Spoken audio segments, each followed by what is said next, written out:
오늘 우리에게 주시는 하나님의 말씀입니다. 신약 성경 고린도전서 10장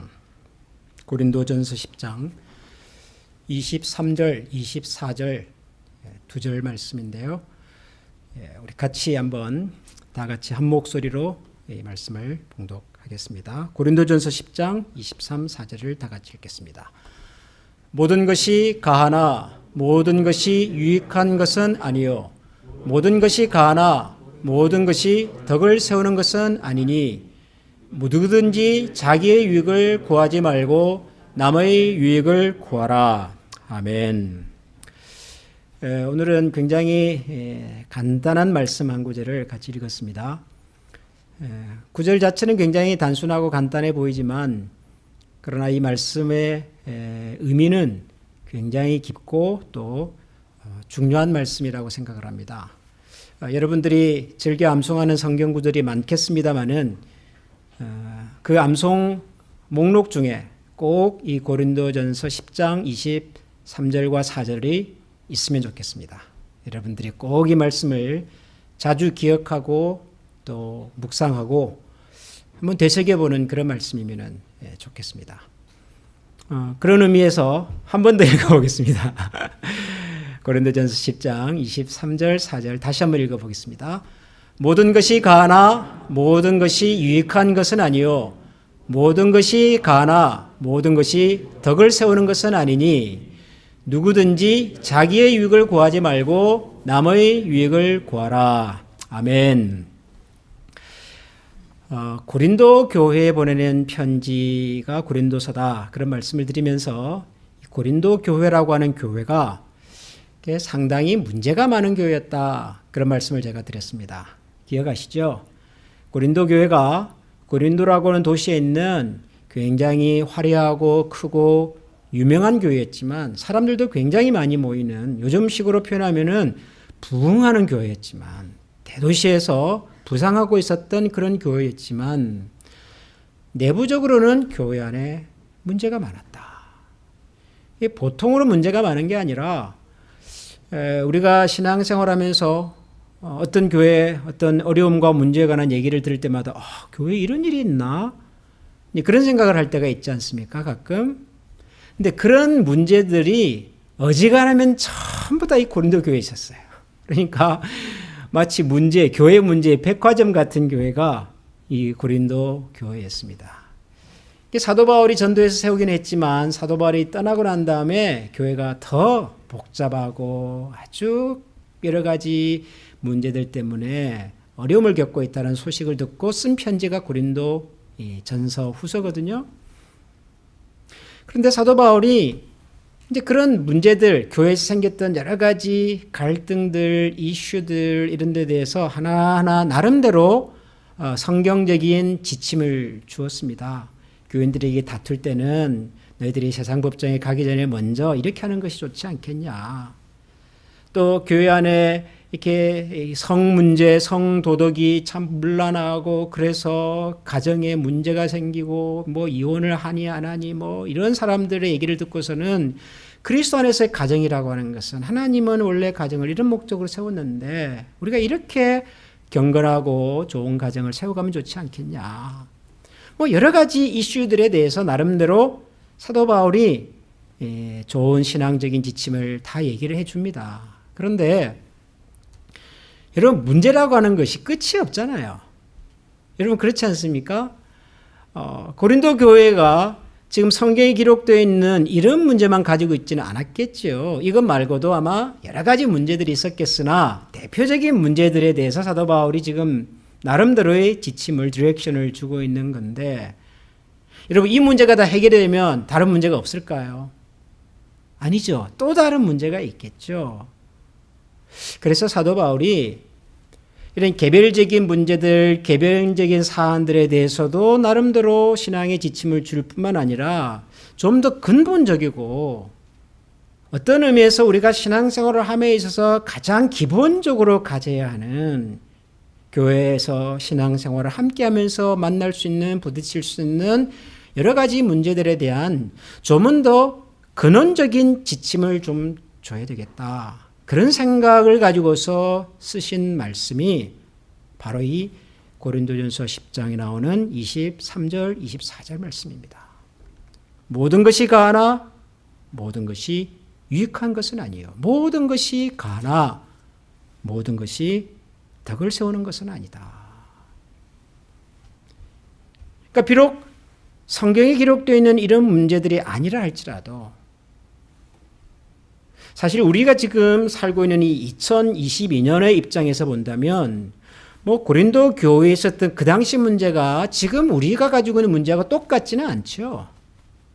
예를 들어서 지금 우리가 살피는 이 고린도전서 10장의 백그라운드는 음식에 관한 건데요. 이게 그냥 음식이 아니라 시장에서 파는 음식을 사 먹을 때 생기는 문제였어요.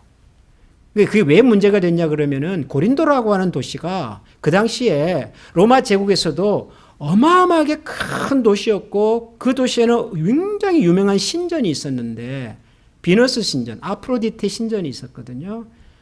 그러니까 이게 너무 유명해서 로마 제국에 많은 사람들이 신전 구경하러 막 와요. 그러면 신전에서는 그 많은 사람들을 위해서 제사를 지내겠죠. 그러면 제사를 지내고 난 다음에 제사 드린 음식이 고린도 시장에 쫙 퍼지는 거예요. 그리고 시장에 가서 음식을 사 먹는 사람들은 대부분 신전에서 제사 드리고 남은 음식을 사 먹게 되는 거죠.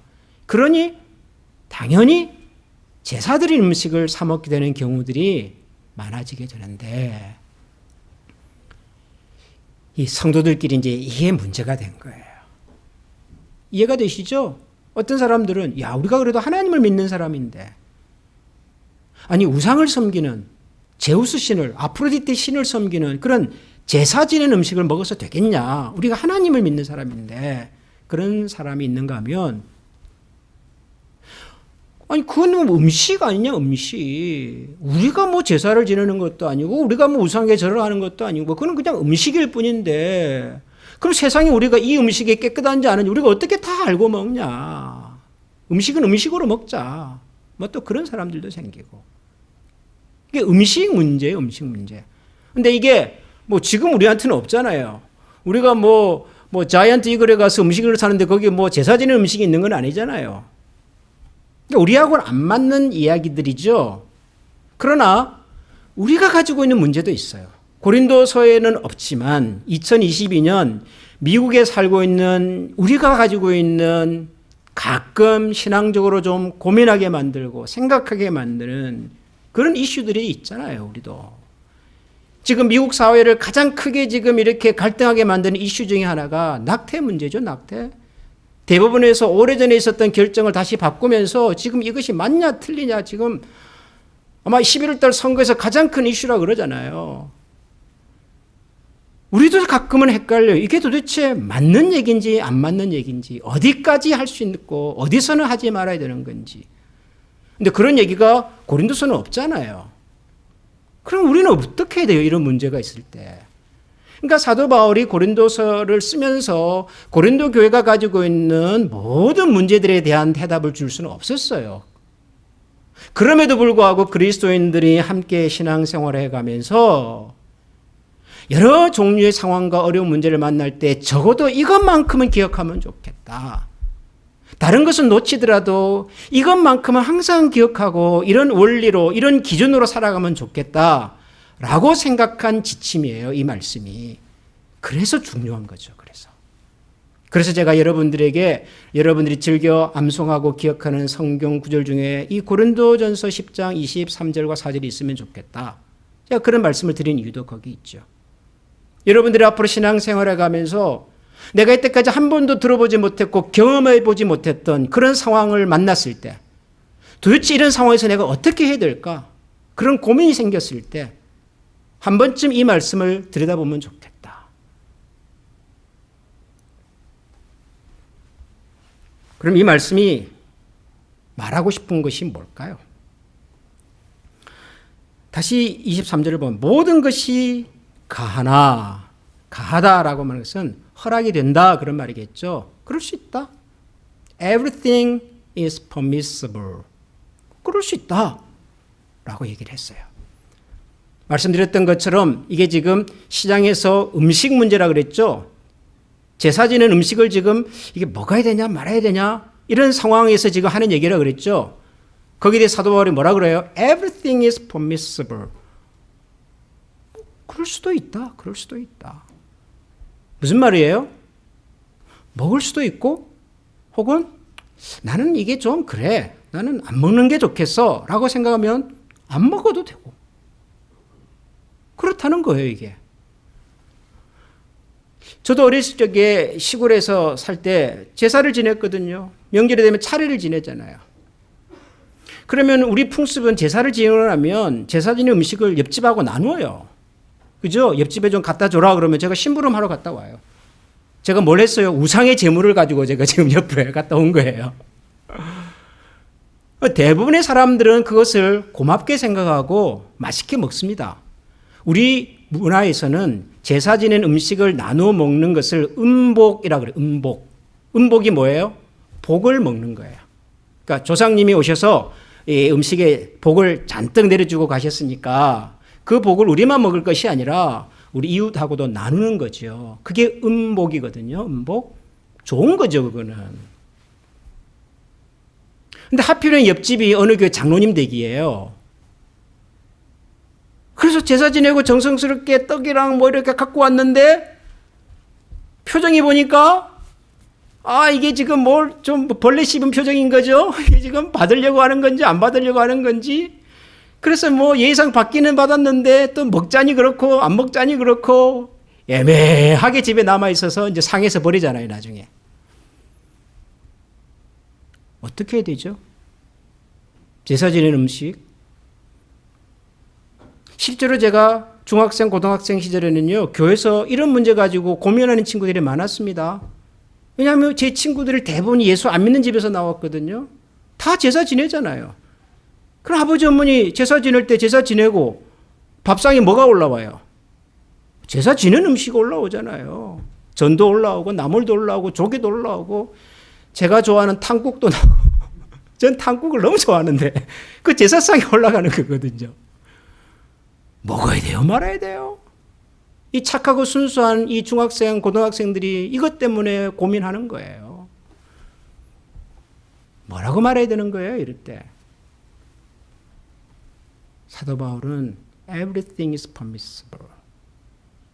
그럴 수 있다. 음식 먹을 수 있으면 먹고 그게 부담스러우면 안 먹어도 되고. 왜요? 뭐라고요? 음식이 나쁜 게 아니라 모든 것은 하나님께서 우리에게 주신 것이니 귀한 것으로 여기고 감사한 마음으로 먹으면 된다. 모든 것은.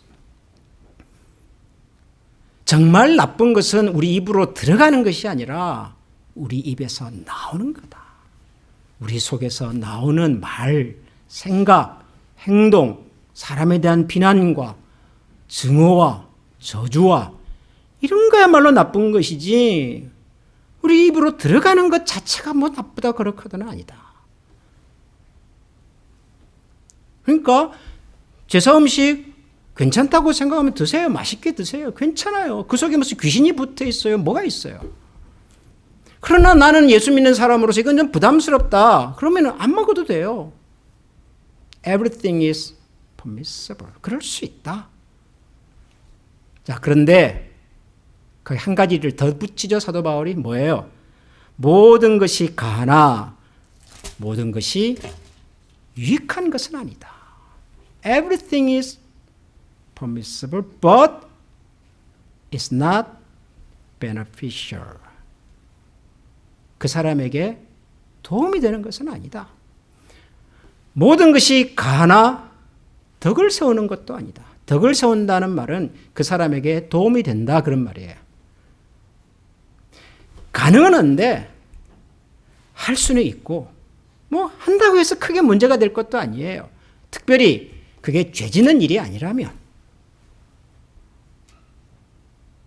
여러분 우리가 어떤 문제를 가지고 기도할 때 예를 들어서 하나님 제가 이 사람을 죽여야 됩니까 말아야 됩니까? 그것 갖고 기도하세요. 그런 기도는 안 하시죠? 그건 당연히 안 해야 되는 거니까. 하나님 제가 이 물건을 지금 훔쳐야 됩니까 말아야 됩니까? 그런 거 기도하세요. 그건 안 해요.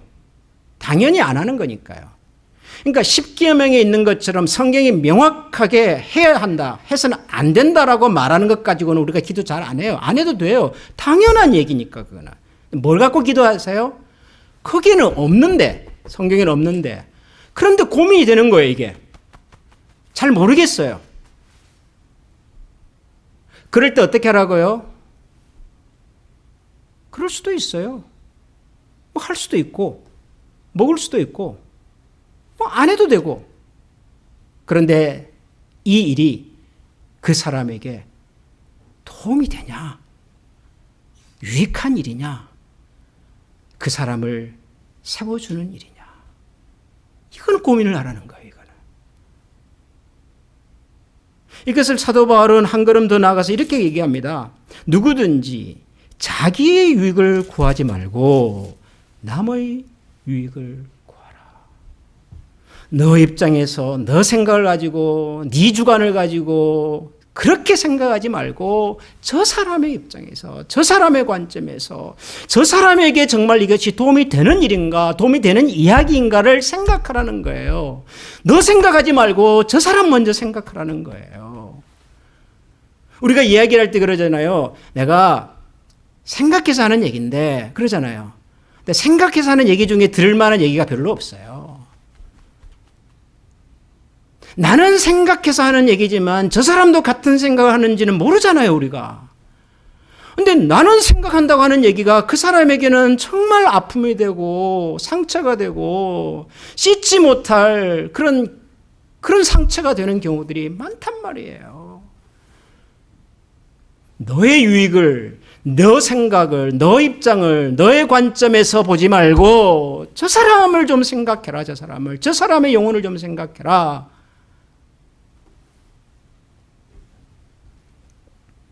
아마 이런 얘기를 하면은 여러분들 중에는 아니 목사님 우리가 그러면 뭐 신앙생활하면서 사람들 눈치를 봐야 됩니까?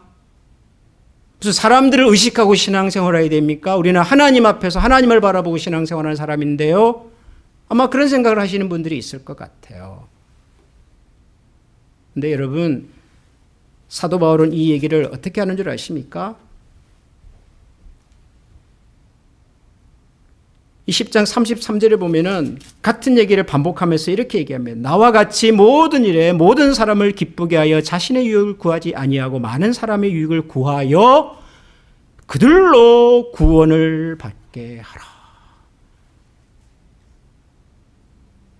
내가 나의 유익을 구하지 않고 그 사람의 유익, 그 사람의 입장, 그 사람의 수준을 생각해 가는 것이 그게 뭐 사람의 시선을 사람을 의식하고 신앙생활하는 것이 아니라 그 사람의 영혼을 위하는 것이다. 그 사람이 정말 구원을 경험하고 감격해서 살아가게 하는 데 목적이 있는 거다.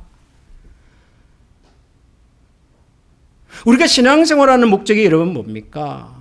결국은 우리가 예수 그리스도 안에서 구원의 감격을, 구원의 기쁨을 날마다 알아가고 새롭게 하고 풍성하게 하기 위해서 아닙니까? 우리를 죄와 사망에서 건져주신 하나님, 그 하나님 은혜 가운데서 세상을 복되게 살기를 원하시는 하나님, 나는 연약하고 부족해도 그런 나를 통하여 놀라운 일들을 행하시는 하나님, 그 하나님의 구원의 은혜와 감격을 어떻게 하면 우리가 좀 더 날마다 좀 더 풍성하게 누리고 살 건가? 이것이 우리가 신앙생활하는 가장 중요한 목적 아닙니까? 내가 그렇다면 저 사람도 마찬가지겠지요. 저 사람도 신앙생활하는 목적과 이유가 하나님께서 주시는 구원의 은혜와 감격을 날마다 더 풍성하게 새롭게 알아가는 것이 그게 목적 아니냔 말이에요. 그러기 위해서 중요한 게 뭐라고요? 나의 유익을 구하지 말고 네 생각하지 말고 그 사람의 입장에서 그 사람의 관점에서 그 사람의 수준에서 좀 신앙생활을 해다오. 뿐만 아니라 이렇게 하는 것이야말로 여러분 31절에 보면 이렇게도 얘기를 합니다. 그런즉 너희가 먹든지 마시든지 무엇을 하든지 다 하나님의 영광을 위하여 하라. 이게 하나님의 영광을 위하는 거래요. 여러분 하나님의 영광을 위해서 살아보셨습니까? 어떻게 하는 게 하나님의 영광을 위하는 건데요? 우리 장로교 신자들이 가장 중요하게 생각하는 신앙 고백서가 있어요. Westminster Confession 신앙 고백서라는 게 있습니다. 여기 보면 제일 첫 번째 질문이 이런 게 있습니다. 여러분, 사람이 세상을 살아가면서 가장 중요한 삶의 목적이 뭔 줄 아십니까? The chief end of human being. 인간이 세상을 살아가면서 가장 소중하게 생각해야 될 게 뭡니까? 라는 질문이 있습니다. 대답이 뭐죠? 하나님을 영화롭게 하고 그리고 그 하나님을 영원토록 즐거워하는 것이다. 이게 사람이 세상을 살아가는 가장 중요한 목적이래요. 그러니까 저와 여러분이 세상을 살면서 가장 중요한 삶의 목적이 하나님을 영화롭게 하는 것이고 하나님을 영원토록 즐거워하는 겁니다. 그런데 성경에 뭐라고 그래요? 나의 유익을 구하지 말고 다른 사람의 유익을 구하면서 살아라. 이것이야말로 하나님의 영광을 위하는 것이다 라고 하잖아요. 그럼 여러분 뭐가 중요한 거예요? 우리에게 있어서. 뭘 해라, 뭘 하지 말아라, 뭐 이만큼 해야 된다, 저만큼 해야 된다. 그런 게 중요한 게 아니라 그 사람이 하나님의 구원의 은혜와 감격을 더 깊이 알아갈 수 있도록 그 사람 수준에서, 그 사람 위치에서 저는 이것을 하나님의 인격적인 인도하심이라고 저는 표현을 해요. 여러분 말이 좀 어렵죠? 하나님이 인격적으로 인도한다. 이게 뭐예요? 인격적으로 인도하는 말이. 여러분 인격이라고 하는 것은 다 독특하다 그 말이에요. 다 특별하다. 하나님께서 저를 인도하시는 방식이 있어요. 하나님께서 김민석 목사를 인도하시는 방식이 있을 거예요. 그죠? 근데 하나님께서 박 집사님을 인도하시는 방식이 있을 거예요. 근데 여러분 이것이 같을까요? 다를까요? 같을 수도 있고 다를 수도 있어요. 다른 이유는 뭐죠? 하나님이 다르기 때문인가요? 하나님은 다르지 않아요. 똑같은 분이세요. 누가 다르기 때문이죠? 사람이 다르잖아요. 김민석 목사라는 사람과 박 집사님이라는 사람이 다르잖아요. 인격이 다른 인격이잖아요. 그러니까 하나님께서 다른 식으로 인도하시는 거예요. 다른 방식으로 만나주시는 거예요. 그것을 인격적으로 인도한다라고 우리가 설명을 하는 거죠. 좀 더 쉽게 말하면 하나님은 맞춤형으로 우리를 인도하시는 거예요. 김 목사한테는 김 목사에게 맞게, 박 집사님에게는 박 집사님에게 맞게. 같을 수도 있지만 다를 수도 있어요. 근데 다른 것을 서로 주장하면 안 되잖아요. 하나님은 김 목사님을 이런 식으로 인도하더라. 그래 너도 하나님이 이렇게 인도할 거니까 이렇게 해라. 할 수 없단 말이에요. 다른 인격이니까. 하나님이 박 집사님을 사랑하는 방식이 있어요. 제가 그걸 보고 하나님 왜 저는 그렇게 안 해주세요? 할 수 없다는 거예요. 왜냐하면 그분은 그분에게 맞는 필요가 있어서 하는 거고 저는 저한테 맞는 필요가 있는 거 아니에요. 너의 유익을 구하지 말고 다른 사람의 유익을 위해서. 이게 안 돼요. 이게. 이 중요한 이 단순한 이게 우리에게 안 돼요. 제가 이 말씀을 준비하다가 재밌는 어떤 설문조사를 하나 읽었어요. 뭐냐면 미국에 있는 신문사에서 미국에 있는 크리스찬들을 대상으로 어떤 질문을 해봤어요. 무슨 질문이냐 그러면은 여러분 신앙생활하면서 언제 가장 크게 스트레스를 받습니까? 질문 자체가 좀 맹랑하죠. 신앙생활은 좋은 건데 무슨 신앙생활하면 스트레스를 받을까? 그러다가도 곰곰이 생각해 보니까 여러분 스트레스가 있어요? 없어요? 여러분 신앙생활 하시면 스트레스가 있던가요? 없던가요? 있죠. 그걸 이제 한번 솔직하게 얘기해 보라. 신앙생활 하면서 스트레스를 언제 제일 많이 받습니까? 제가 결과를 보고 충격을 받았습니다. 첫 번째, 가장 스트레스를 많이 받는 것은 목사님 설교래요. 제가 충격도 받고 반성도 많이 했습니다. 야, 참 우리 교회에서도 내 설교 듣고 스트레스 받는 사람이 많구나. 두 번째, 세 번째가 그렇겠다라고 짐작은 했죠. 막상 결과가 그렇게 나온 걸 보니까 마음이 좀 싸하더라고요.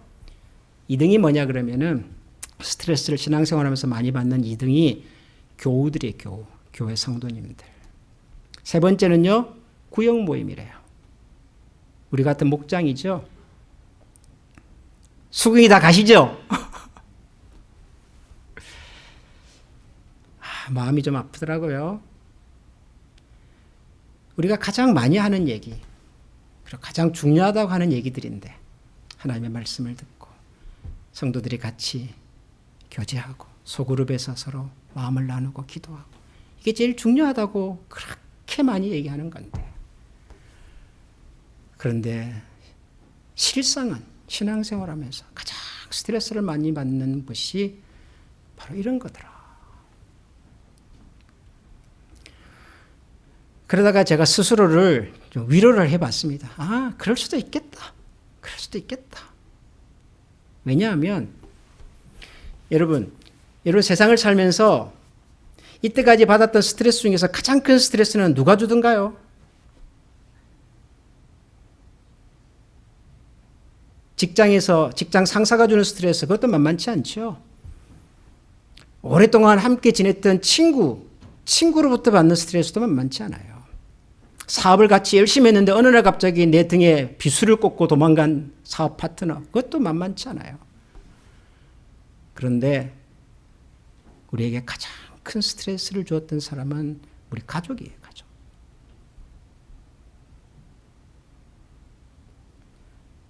직장 생활에서 받는 스트레스 같으면요, 솔루션이 있잖아요. 직장을 옮기면 되죠. 뭐 다른 일을 하든가. 친구가 받는 스트레스, 뭐 끝내면 되잖아. 저 친구하고 이제 더 이상 안 만나. 그러면 되잖아요. 가족은 되나요, 그게? 가족은 그게 안 돼요. 안 되니까 이 스트레스를 평생을 짊어지고 가야 돼요. 그리고 내가 세상에서 가장 좋아하고 가장 가깝고 내 모든 것을 다 보여준 사람이기 때문에 그 사람이 주는 스트레스는 세상에서 가장 아프고 가장 힘들고 가장 무거워요. 아, 세상에서도 그렇구나. 가족이 주는 스트레스가 이렇게 크고 무겁구나. 그러면 교회에서 받는 스트레스가 클 수밖에 없겠구나. 왜요? 우리가 신앙생활하면서 있는 거 없는 거 다 보여주잖아요. 내 속에 있는 미주알 고주알 다 얘기해 주잖아요. 속 없이 그냥 다 얘기하잖아요. 자주 만나고 가장 가깝게 만나고 가장 친하게 만나다 보니까 그 사람들을 통해서 받는 스트레스가 그렇게 아픈 거예요. 그렇게 크고 무거운 거예요. 그럴 수 있겠구나. 우리가 가족이니까.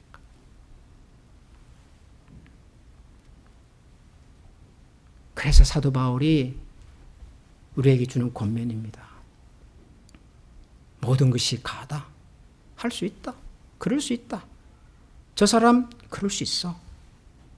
집사님 그럴 수 있어.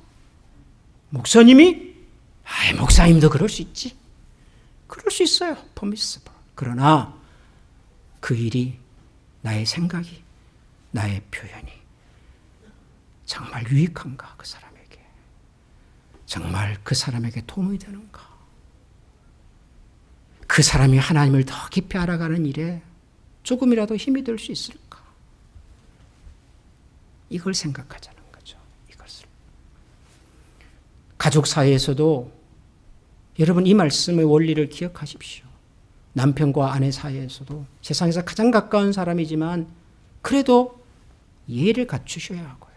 나의 이런 말이, 나의 이런 행동이 내 아내에게, 내 남편에게 혹시 상처가 되지는 않을까? 부담이 되지는 않을까? 부모와 자식 사이지만은 자식이라고 해서 내 소유가 아닌데 부모의 생각을, 가치관을 강요하거나 주입하기보다도 나의 이런 이야기를 듣는 우리 자식의 마음은 어떨지, 저 아이는 지금 어떤 고민 속에 있을지 생각해 보라는 거예요. 명절에 자녀들을 만나면, 특별히 미혼 자녀를 만나면 하지 말아야 될 이야기 3가지 있다 그러잖아요. 너 왜 아직까지 결혼도 안 하고? 그런 얘기 제발 하지 말라는 거잖아요. 본인이 제일 아는데.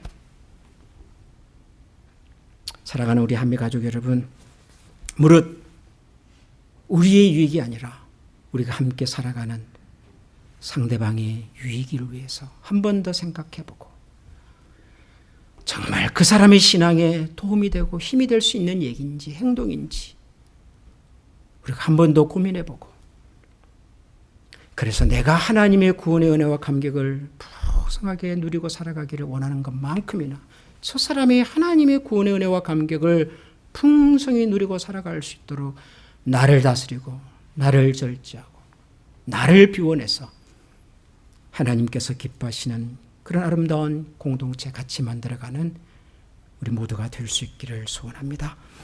여러분, 이 시간에 같이 한번 기도하십시다.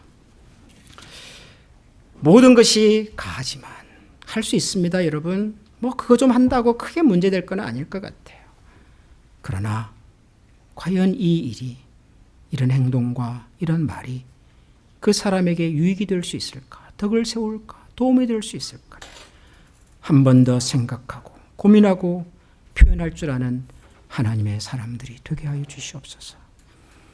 나의 유익을 구하기 전에 그 사람의 유익을 먼저 헤아릴 줄 아는 마음을 저희들에게 허락하여 주시옵소서. 그리하여 우리의 모든 삶이 우리 하나님께만 영광이 되는 삶이 되도록 도와주십시오. 여러분, 이 시간에 우리 이런 마음으로 다 같이 한번 마음을 모아 하나님 앞에 기도하겠습니다. 기도합니다. 하나님, 참으로 주님께서 우리에게 주시는 그 신사랑 마음으로 주님을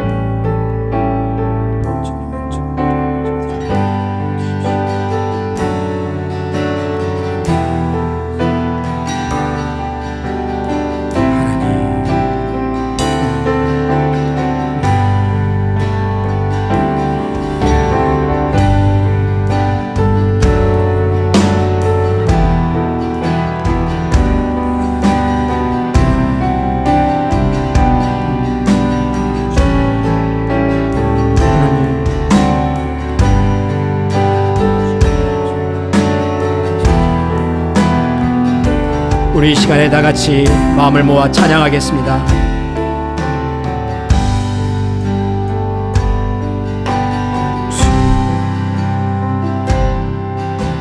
주 나의 모습 보내 상한 나의 맘 보시네 주 나의 눈물 아래 홀로 울던 맘 아시네 주 사랑 내게 있네 그 사랑이 날 채우네 주 은혜 내게 있네 그 은혜로 날 세우네 세상 소망 다 사라져가 주의 사랑은 끝이 없으니 살아가는 이 모든 순간이 주 은혜임을 나는 믿네 세상 소망 다 사라져가도 주의 사랑은 끝이 없으니 살아가는 이 모든 순간이 주 은혜임을 나는 믿네 세상 소망 다 사라져가도 주의 사랑은 끝이 없으니 살아가는 이 모든 순간이 주 은혜임을 우리 다시 한번 세상 소망 사라져가도 세상 소망 다 사라져가도 주의 사랑은 끝이 없으니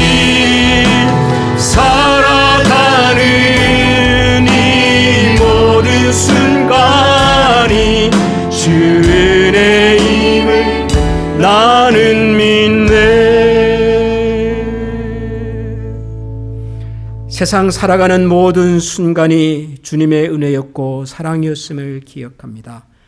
우리가 이곳에 서 있는 것도, 우리가 이런 모습으로 살아갈 수 있는 것도 하나님의 은혜요 사랑이었음을 기억합니다.